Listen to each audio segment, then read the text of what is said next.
Hey everybody, this is Rebekah Freedom, and this is episode number 46 of Heard Not Seen, produced by John Beethan. And we're doing something really special today. For the first time, we're live streaming on Facebook, so you'll be able to catch that. And today's topic is how Breakup Rehab, the best book ever written on the topic of relationships and breakup, came to be.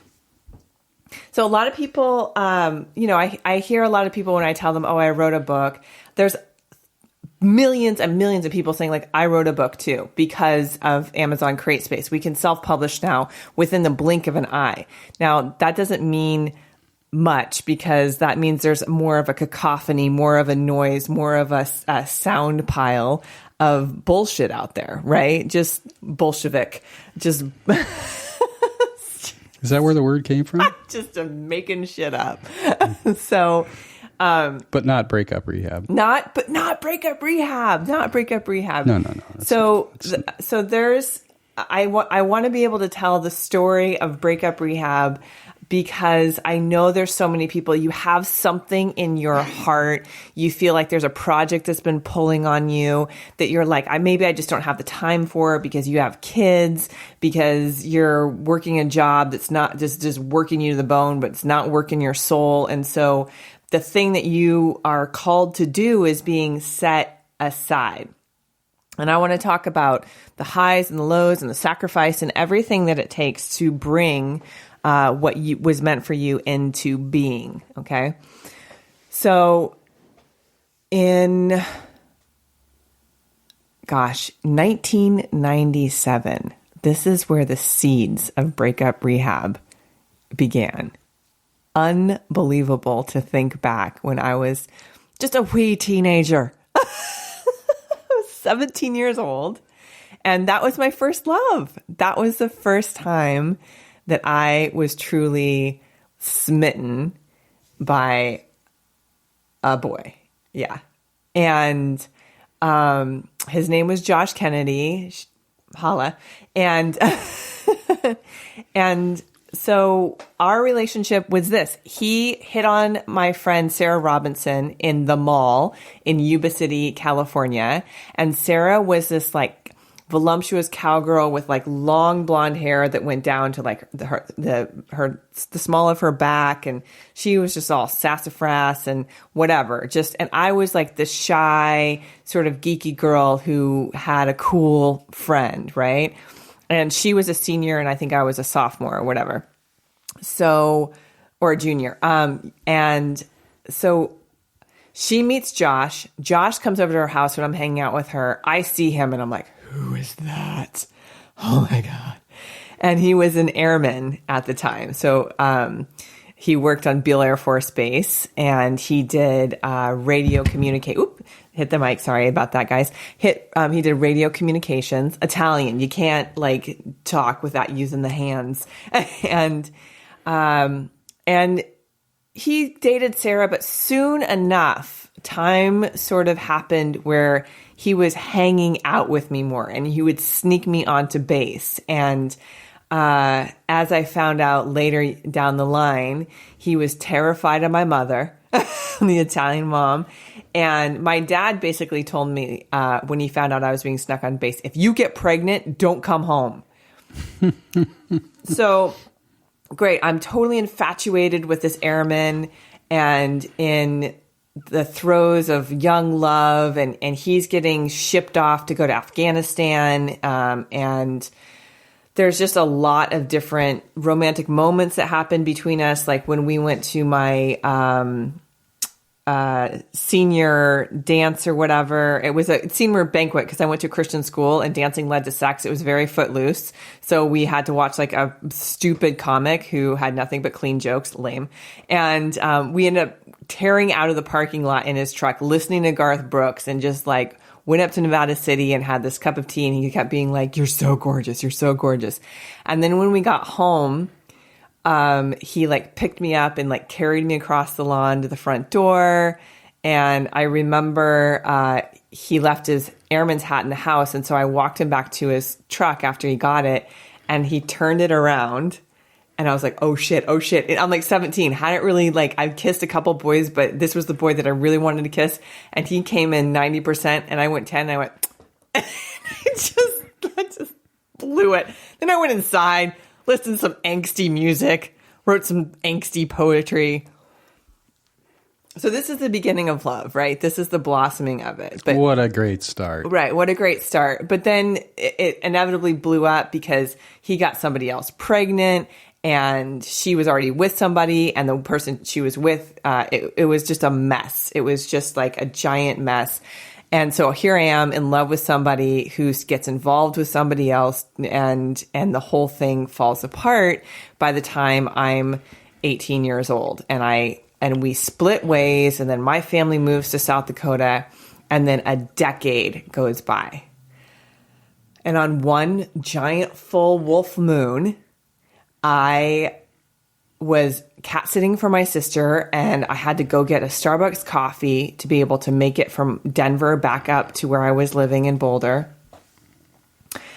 And on the wolf moon, so every moon has a different name. The wolf moon was just huge in the sky, just this energy. And for some reason, I got home and I go, I could clean my room, or I could try to find Josh Kennedy. So I get online. The internet had come a ways since 97, beyond just weird chat rooms and whatever else. Windows 1998. Yeah. And so I get home and I start clicking away. And then all of a sudden I find Sharon Kennedy. I'm like, oh, and it says possible known members. And there's his name listed out. And I was like, oh my God. So I took her number down. The next day I call and I was like, hey, this is Rebekah, blah, blah, blah. She's like, wasn't your dad a chiropractor? I remember you, blah, blah, blah. And I was like, yeah, how's Josh doing? Is he still married? What's going on? She's like, oh, no, that didn't work out. So then I call him and we talk I call him, he's at a deli, and it was like, he just picked up the phone and I was like, hey, this is Rebekah. And he was like, oh, hey, no big pomp and circumstance, just like he knew it was just going to be a matter of time. And the matter of time happened to be 10 years. So we talked for about 30 minutes at that particular moment. And then we, at that particular moment, we talked for 30 minutes. And then that night we talked for 6 hours, just caught up. And if you're watching this, go ahead and give some hearts and thumbs up so I know you're on board with all this. So so I started at 17, and then again at age 30, we reconnect. He's 3 years older than me, so 33 for him. And oh gosh, and then from that point on, January through April, we talk pretty much every single day. For hours on end, just checking in throughout the day. And it was just such a reunion and a connection. And the biggest thing is, in that time, both my parents had died. So Josh was the last guy that I was with that knew both my mother and my father, right? That had the opportunity to meet both of them, because we broke up by the time I was 18, and my dad died by the time I was 20. So there was so much going on in my life that I hadn't even begun to really date anybody or bring somebody home.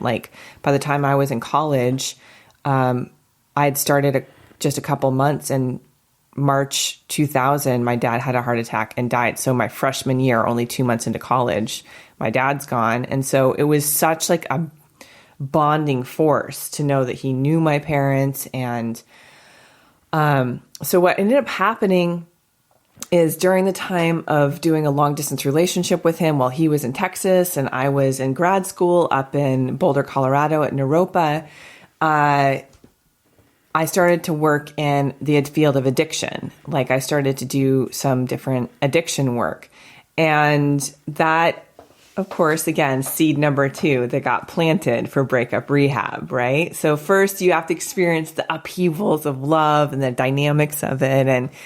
and the coming together and the breaking up and all of that. Well, then I got into the field of addiction, and then went throughout the course of finishing up my degree, and in between Josh and I reunion, I dated this other guy named Roy, who was a cheating bastard. But basically what happened is, like, 2 days before I found out my mom had cancer and was in the hospital, I walk into Roy's house and he's got like a girl's shoes in his living room, walks out of his bedroom in his boxers, and I caught him like in the middle of cheating. But I was so stunned by my mom's illness that I end up just staying with him because I couldn't, and he stayed with me and whatever. So lots of messes that happened in that period of time. So anyway, to get into the real heart of the matter is I'd been through some really dramatic relationships where it felt like this soul convergence, right? Like these were karmic relationships that I was working out. And then when I started to do, after I graduated from Naropa, I went on a 3-month road trip around America to figure out where I was going to live. And with the idea that I was going to land in Texas to be with Josh. And after 2 years of a reunion relationship, I get to Texas, having had wrecked my vehicle on my road trip, totaled it due to user error. My GPS is like, turn right. I was going too fast. My brain goes, you can make that. Did not make it. And so my car is wrecked. I'm graduated from grad school. I don't have a job. I'm living on savings. I'm living on inheritance money and just trying to figure out my next step. I get down to Texas and I meet up with Josh and I'm like, hey, listen, it's all the same. I just want to be down here to be with you because if I go back to Colorado, I'm going to have to get I'm going to have to get a job, a place to live, all the things. So we go to this place called Romeo's in Austin, Texas, and there's like jazz playing in the background, and I have just like a glass of wine, and I'm very susceptible to being tipsy. So I tell him over dinner, listen, I just want to be here to be with you. And after 2 years of long distance dating, he looks at me and goes, good to know. What the fuck? Well, of course, we went back to the hotel and had sex anyway, because that just seemed like the thing to do at the time. And it was just another hard break of someone going their direction, me going another direction. So in all the heartache and in working in addictions, where I was driving people to AA and I was hosting different groups, which is the job I got after my road trip, after I decided to go back to Colorado. Look at you can invite people. What's up, Chris? Hey. It's just talking about Breakup Rehab right now. So anyway, I decided to go back to Colorado, got a job in addictions. And after going to a couple AA meetings and really hearing the power of the 12 steps and dropping the judgment that I had prior to them, I was like, why isn't there a 12-step process for people going through breakups? Why doesn't that exist? That's known as a bing. Yeah, that's known. Yeah. So then I was like, screw it, I'll write it. I will write it. And so I did over the course, it was a 2-year process, but it took one more soul relationship to form and break up for me to get through the first iteration of the book. So was that number 3? That was number 3. So things do come in threes. Things do come in threes. Yeah. So that third relationship, I'd been friends with him for maybe like 2 or 3 years before we started dating. And he was a shiny unicorn. He wore more nail polish than I did. And at first I was like, ew, gross. But then there was just some part of me that was so compelled by his artistry and his charisma. And you don't really see the brooding, dark, depressive side of artists until you date them. And it becomes impossible to unlatch from that. So So anyway, we went through this really tumultuous relationship. A lot of it's in the book. That's the relationship that really made the book. And then in December of 2014, I started writing in 2012. December 2014, I finally paid for an editor, and it cost about $2,000 altogether between editing and hiring people to do the graphics for the book covers and whatever. I released the book. Hey, Carter. And I released the book and to the world, and it sold, none. It sold maybe like 100 copies or something like that. Because I paid a PR agency stupidly. By the way, if you are self-publishing, paying a PR agency, if you don't already have a social media platform, is dumb. It's dumb. Don't invest your money with PR. Just stick to the methods of grassroots. Guerrilla marketing. Yeah, guerrilla market it. Like actually go to people and talk to them directly. Like build those relationships grassroots style from the ground up, and because PR only works if you have a lot of money to throw at something. And it's not something that people think they just throw PR at it and all of a sudden, boom, fame. No, it actually happens overnight. Now, here's the crazy part. I have this book and it's more or less like a friends and family kind of thing. Like I can give it to my clients or have it as a reference point. And it was an awesome, I thought I did a good job writing it. And people were like, wow, it was so helpful. And I chocked it full of both academia, but also rage. Also just pure, it's unfair, sort of like a victim tone to the 12 steps of breakup. And there were a lot of superfluous, extra tangential things because my mind very much has shiny object syndrome. I'll start talking about one thing and then I'll be like, phew, over here and talk about. There goes a chicken. There goes something else. Right.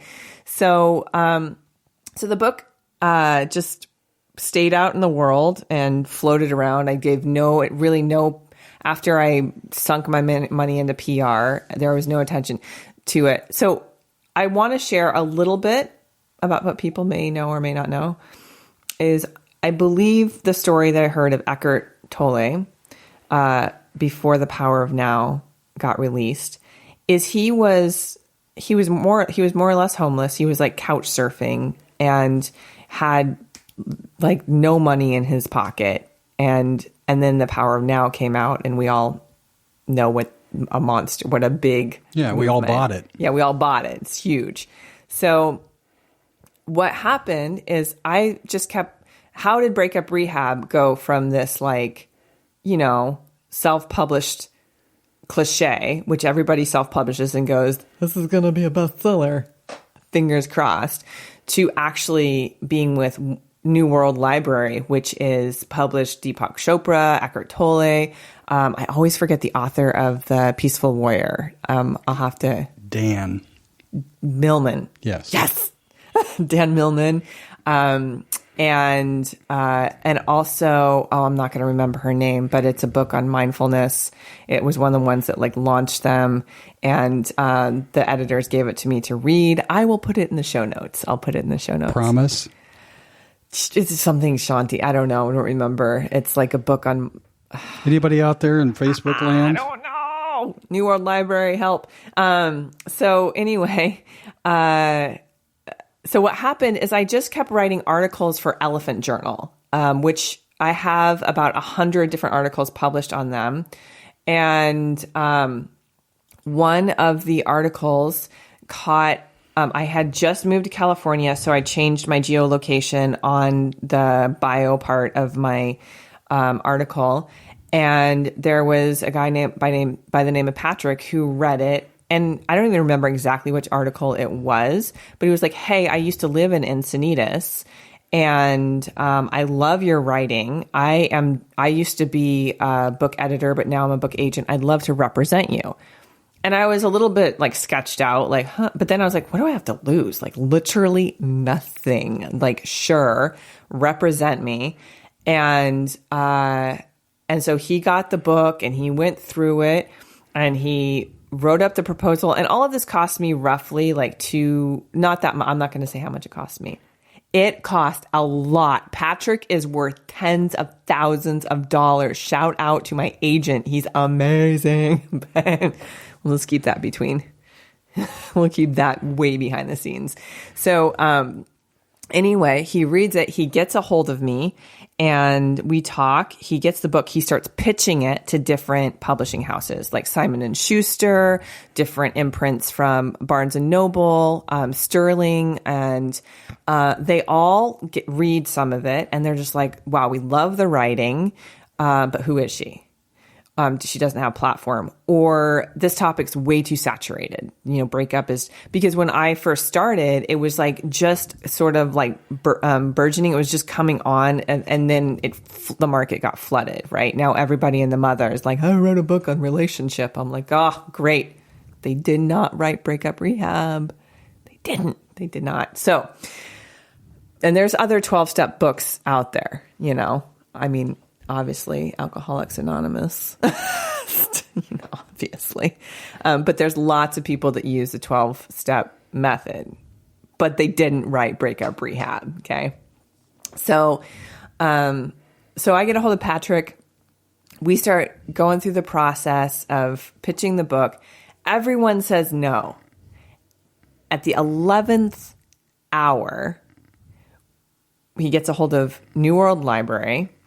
And they say, we like it, we'll take it. It's a yes. And I was like, oh my God, I have a book deal.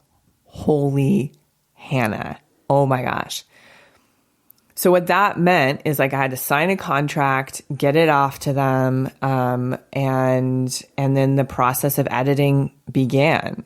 And I basically took 80% of what I've written. I went back in and I was like slashing and burning because I saw just how adolescent my writing was. And I had the benefit of 2 more years going by after that particular breakup. So I was more in the objective perspective of writing and really like remembering what it is to go through the whole arc of it rather than writing from being in it. Yeah, it's called maturity too. Yeah, we hope. Well, it's the good wine thing. It takes time. It does. It takes time.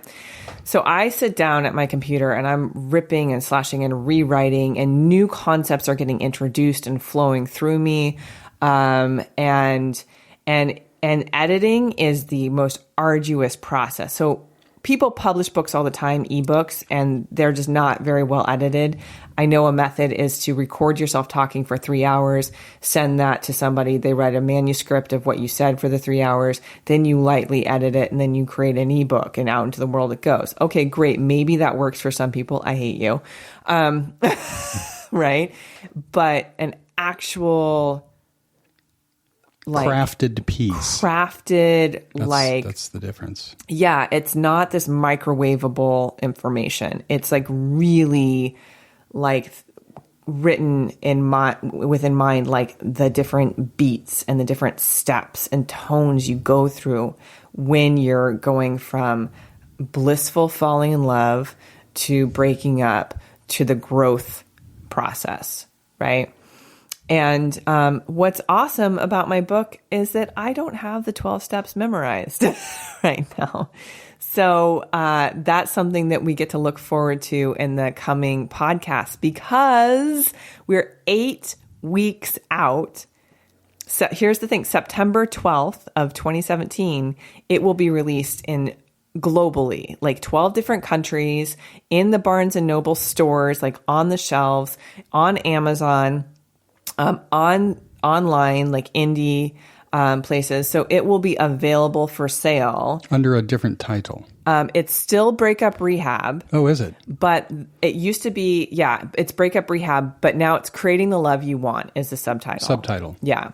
So the subtitle, which used to be called what? Starting Over Stronger. Okay. Yeah. So the subtitles have changed, but so has the context of the book. Right. Because the first book looked like the zombie apocalypse. I like that. And some people really like that, but most people were like, oh my God, that's scary. So anyway, it's coming up. And so the arc of the story of creating this thing that was like birthed the way it's like inside of me and is now like going to be released into the world is sacrifice, because I certainly have had financial times where I couldn't bring the money together and I had to like drain savings and you know, times of fat and times of lean, because what it would mean to work a job, a 9 to 5, it is to say like I wouldn't have all the space I need to be able to attend to and to care for this baby, this thing that is breakup rehab. So this is the point that I would say, if you're listening to the whole story from my early years as a teenager to creating this book, you might be thinking, why would I read this book? What's so different about it, right? There's lots of love yourself, self-help hole, you know, the self-help hole that you can fall in when you're going through breakup. You know, why would breakup rehab really be different? Is all I can say is that I'm a unique print of, you know, imprint of God's expression, and not to be arrogant, you know, created in the image and likeness of the God, and what came through is one of the facets that it means the most to me is freedom. Is personal freedom of personal expression, really able to touch different things such as letting go and forgiveness and integrity and approaching our fears with love, and really just changing the perspective in which we that we approach the world. So you might have a book that you want to write. You might have a song that you want to sing. You might have a project that is something that's inside of you. And I will say Breakup Rehab has taken 5 years, and this is just to the launch point. Like everything after this, I have other radio slots that are getting programmed, and I'm sure I'll be on the news, and I believe this will blossom into people doing the Breakup Rehab book clubs. There'll be very much like AA gatherings.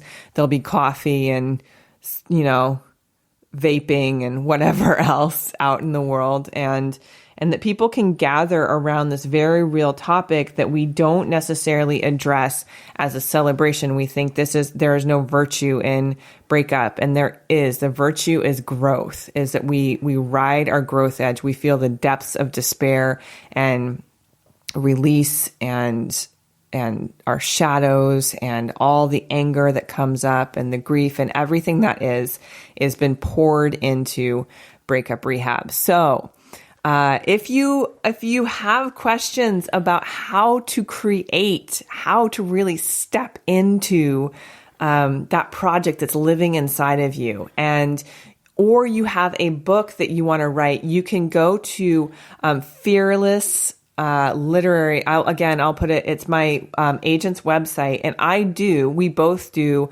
consulting for books, right? Because there's difference between a crafted, like beautifully worded book and the discipline to sit down and write it, right? Or have it be written through you.